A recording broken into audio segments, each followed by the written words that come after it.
Now before going for Newton's third law, we are going to discuss a very important law, because Newton's third law will be discussed on the basis of this law only, and which is known as law of conservation of momentum. Law of conservation of momentum. Dear students, this is very important law. Law of conservation of momentum. So many activities in our daily life we are able to explain on the basis of this law. What this law states? This law states that when no external force, keep in mind external force, when no external force acts on the system,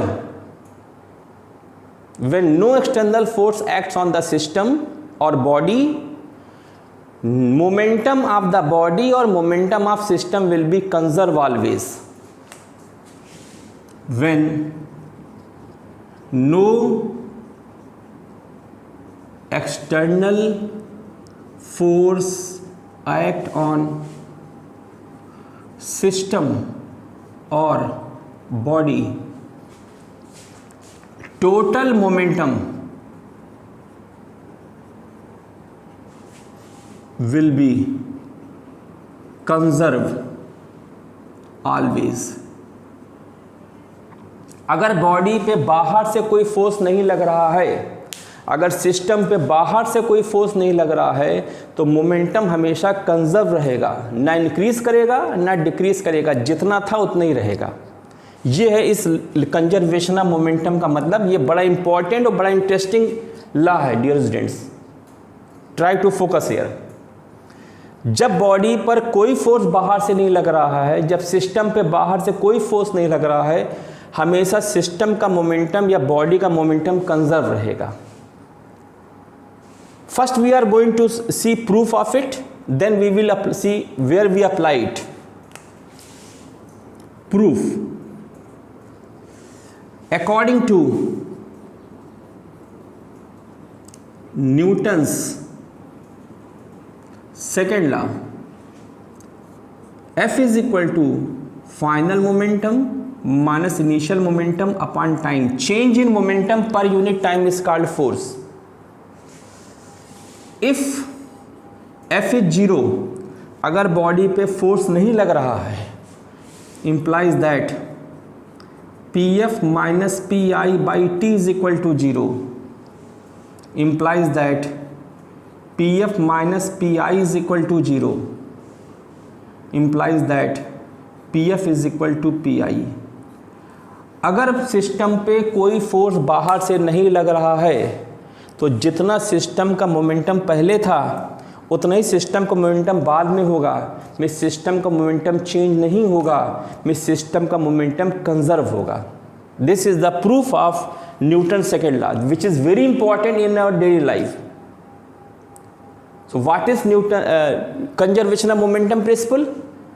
अगर body पर बाहर से कोई force नहीं लग रहा है, when no external force is acting on the body और system, initial and final momentum will be equal, momentum remains conserved, there will be no change in the momentum.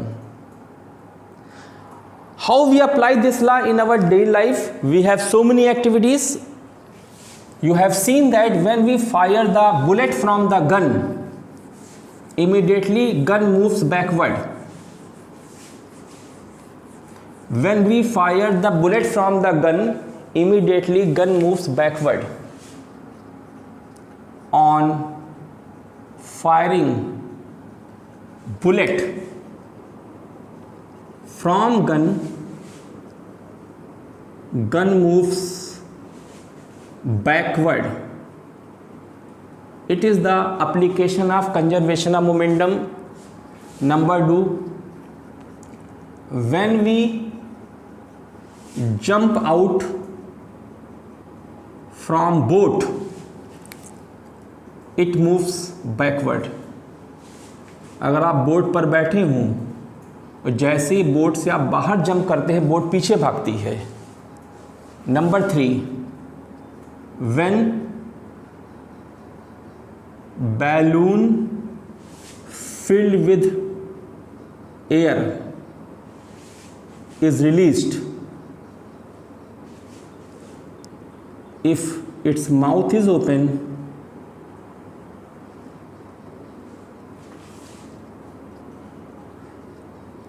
always balloon moves opposite to motion of air।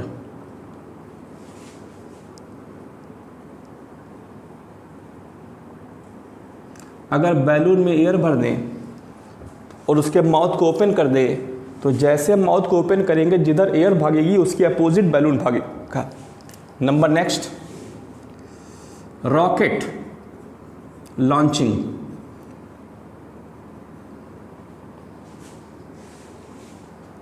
When we discuss celestial physics, we have to send satellites in space, we have to send other experimental devices in space, and for it we use rocket. You have seen when we launch the rocket, gas moves downward with very high velocity and rocket moves upward with very high velocity.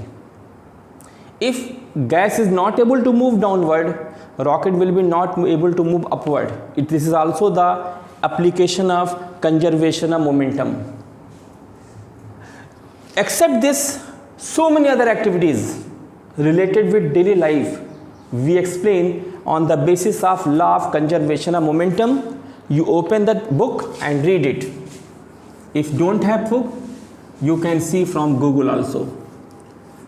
Now we are going to discuss with what velocity gun moves backward when bullet is fired. That velocity is known as recoil velocity.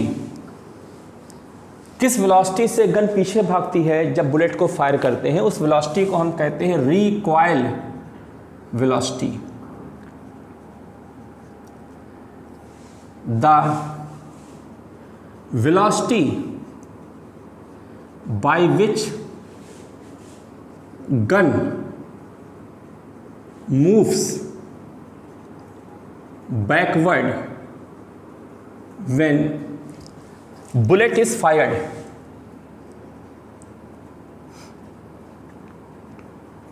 called recoil velocity. और हम इस article में यही पढ़ने जा रहे हैं कि recoil velocity का एक्सप्रेशन क्या होता है। सपोज कीजिए we have a gun having trigger. Here there exists a spring. When we insert the bullet, a spring gets locked from here. This is lock, and this lock remains connected with our trigger. हमने bullet को insert कर दिया, spring compress हो गई, lock हो गई। At this moment, neither bullet is in motion nor spring is in motion. So total momentum of system means bullet and gun. Total momentum of system is 0. Neither gun is in motion nor bullet is in motion. The moment we press the trigger, this lock gets open. Trigger press करने पर lock open हो जाता है। The moment lock gets open, spring gets elongate. Spring elongate होती है। At the time of elongation, spring hits the bullet. जब spring elongate होती है तो बुलेट को हिट करती है और बुलेट आगे भागती है। Now spring is the part of gun. Gun and bullet are forming a system. तो बुलेट पे फोर्स किसने लगाया? बुलेट पे फोर्स स्प्रिंग ने लगाया, मिस गन ने लगाया, मिस एक मेंबर ने दूसरे मेंबर फोर्स लगाया। So this is the example of internal force. Bullet पे कोई बाहर से फोर्स नहीं लगा है, आपने बुलेट पकड़ खींचा नहीं है। तो और आपने भी पढ़ा है कि till no external force acts momentum remains conserve. Trigger को प्रेस करने से पहले बुलेट भी रेस्ट पे थी, गन पे भी रेस्ट पे थी, तो टोटल मोमेंटम दोनों का जीरो था। तो बुलेट ट्रिगर को प्रेस करने के बाद भी टोटल मोमेंटम जीरो होना चाहिए, क्योंकि सिस्टम पर बाहर से कोई फोर्स नहीं लग रहा है। As no external force is acting, hence total momentum before firing should be equal to total momentum after firing. Before firing, neither bullet was in motion nor gun was in motion, so momentum of bullet was zero, momentum of gun was zero, so total momentum system was zero. After firing अगर bullet small v velocity से forward direction में भागी, late bullet का mass small m है, gun का mass capital M है, तो bullet का मोमेंटम फॉरवर्ड डायरेक्शन में mv है। लेट गन पीछे भागती है कैपिटल V वेलोसिटी से, सो गन का मोमेंटम होगा m इंटू कैपिटल V। इसका मतलब velocity by which gun is moving in backward will be minus mv by capital M. What is small m? Mass of the bullet. What is small v? Velocity of the bullet. What is capital M? Mass of the gun. Once again, what is small m? Mass of bullet. Small v, velocity of bullet. Capital M, mass of gun, capital V, recoil velocity of gun. तो अगर हमको bullet का मास मालूम हो, हमको किस velocity से bullet चल रही ये मालूम हो, हमको गन का मास मालूम हो, तो हम यहाँ पुट करके ये पता कर सकते हैं कि what will be recoil velocity of gun, gun किस वेलोसिटी से पीछे भागेगी। ना यहाँ पे माइनस साइन आ रहा है, here negative sign indicates that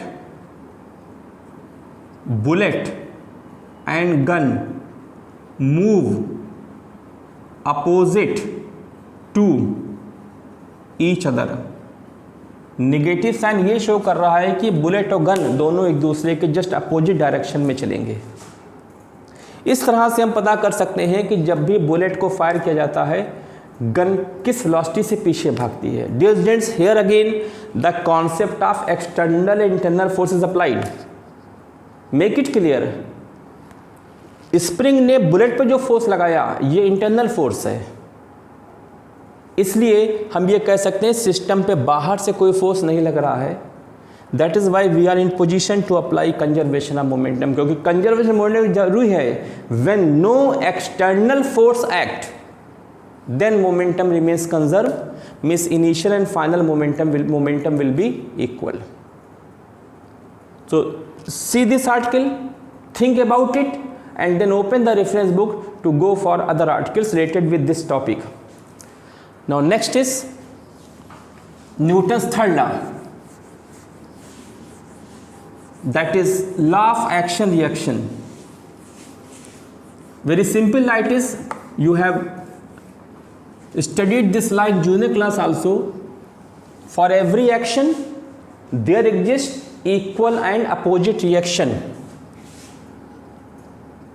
For every action there exists equal and opposite reaction. यहाँ पे जो सबसे इम्पॉर्टेंट पॉइंट है वो ये है कि एक्शन और रिएक्शन के फोर्सेस दो अलग अलग मेंबर्स पे लगते हैं। बहुत बार ये कन्फ्यूज़न होता है पढ़ते समय कि एक ही मेंबर पर एक्शन और एक ही में रिएक्शन होता है कि दोनों पे अलग अलग होता है। तो make it clear, action and reaction forces are experienced by two different members of the system.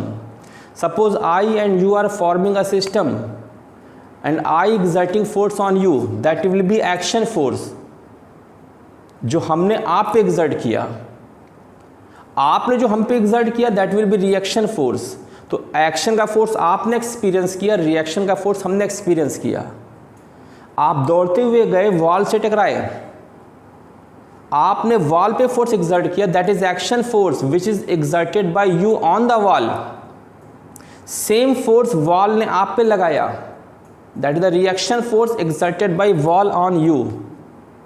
इसीलिए जब आप वॉल से हिट करते हैं तो जितना ज़्यादा आपको चोट लगती है, क्योंकि ज़्यादा फोर्स आप वॉल पे लगाते हैं तो वॉल भी आप पे उतना ही फोर्स लगाती है। तो एक्शन और रिएक्शन का फोर्स हमेशा दो अलग अलग मेंबर पे लगता है।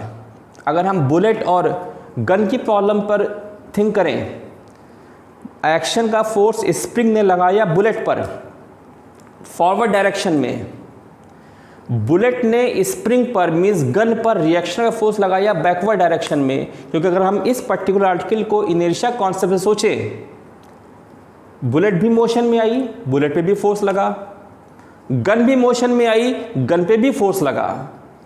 तो बुलेट पे फोर्स किसने लगाया? गन ने, उसे कहेंगे एक्शन का फोर्स। गन पे फोर्स किसने लगाया? बुलेट ने, उसे कहेंगे हम रिएक्शन का force. So for every action there exists equal and opposite reaction. Dear students, the proof of this law, action reaction law, is very interesting, which is based on conservation of momentum principle, and that law, that proof we share with you in my next video lecture. Please do like, share and subscribe my channel if not subscribed yet, and also give comments when you watch the video.